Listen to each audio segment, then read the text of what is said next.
আলু কাঁচকলা দিয়ে ফুলি মাছের ঝোল বানানোর জন্য এখানে নিয়েছি ফুলি মাছ। সেগুলোকে ভালো করে কেটে ধুয়ে নুন হলুদ মাখিয়ে রেখে দিয়েছি। এরপর কড়াইতে তেল গরম করে ফুলি মাছগুলোকে ভেজে নেব। নিয়েছি কাঁচকলা আর আলু, সেটাকেও টুকরো করে কেটে রেখে দিয়েছি। এরপর কড়াইতে তেল গরম করে কাঁচকলা আর আলুটাকে ভেজে তুলে রাখবো। দেব কড়াইতে জিরে ফোড়ন, টমেটোটা হালকা লাল হয়ে আসলে দেব আদা বাটা, জিরে বাটা, লঙ্কা বাটা দিয়ে ভালো করে মশলাটাকে কষাতে হবে। দেব স্বাদ মতো নুন হলুদ।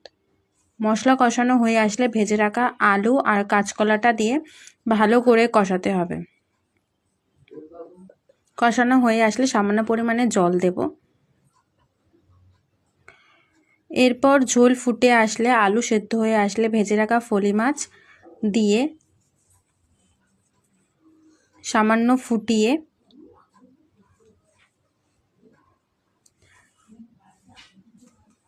আর আগে থেকে ভেজে রাখা বড়ি দিয়ে নামিয়ে নিলে তৈরি আলু